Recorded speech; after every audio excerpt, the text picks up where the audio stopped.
Asansol girls কলেজে ৭ ফেব্রুয়ারি ২০২৬ তারিখে height ১.০ healthy এ tasty শীর্ষক একদিনের প্রশিক্ষণ কর্মশালা সফলভাবে আয়োজিত হয়। কর্মশালার মূল উদ্দেশ্য ছিল বিদ্যালয় ও মহাবিদ্যালয়ের ছাত্রছাত্রীদের মধ্যে খাদ্য উদ্যোক্তা হওয়ার সুযোগ ও সম্ভাবনা সম্পর্কে সচেতনতা বৃদ্ধি করা।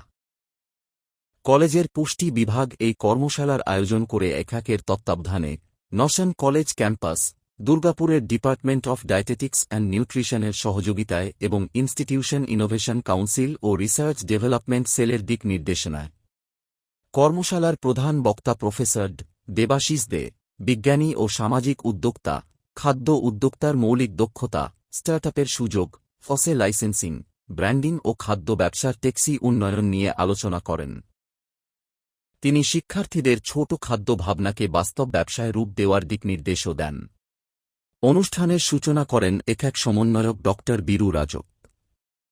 স্বাগত ভাষণে কলেজের প্রিন্সিপাল ড স্বাতী নন্দী চক্রবর্তী শিক্ষার্থীদের উদ্ভাবন ও স্বনির্ভরতার পথে এগিয়ে যেতে উৎসাহিত করেন।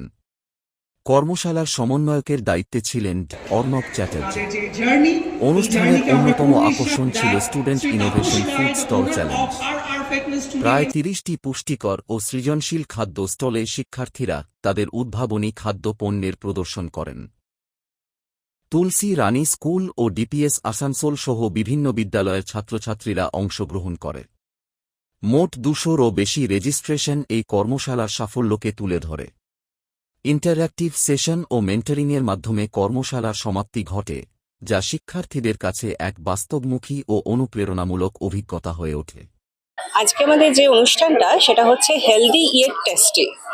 আমরা দেখতে পাচ্ছি যে আমাদের এই ফুড অ্যান্ড নিউট্রিশন ডিপার্টমেন্ট থেকে আমাদের আসানসোল গার্লস কলেজের এই উদ্যোগটা নেওয়া হয়েছে এবং এই উদ্যোগের মাধ্যমে আমরা এডুকেশন, যেটা আমরা দেখি যে সাধারণত ফুড অ্যান্ড নিউট্রিশন ডিপার্টমেন্ট একটা ক্লাসরুম টিচিংয়ের মধ্যেই আবদ্ধ থাকে, কিন্তু এই প্ল্যাটফর্মটা আজকে আসানসোল গার্লস কলেজ প্রথম আসানসোলকে একটা উপহার হিসাবে দেওয়া হচ্ছে, যেখানে আমাদের স্টুডেন্টরা তারা ইন্টারাক্ট করতে পারছে এই প্ল্যাটফর্মেতে যারা এন্টারপ্রেনার আছে, ইয়াং এন্টারপ্রেনার যারা আসানসোলের আছে, এবং তার সাথে সাথে বিভিন্ন স্কুল চিলড্রেনরা তারা টেকনিক্যালি জানতে পারছে যে ফুড অ্যান্ড নিউট্রিশনসের আদৌ স্কোপটা কোথায়, তারা কিভাবে এই ফুড অ্যান্ড নিউট্রিশনসকে অ্যাজ এ কেরিয়ার তারা নিতে পারে।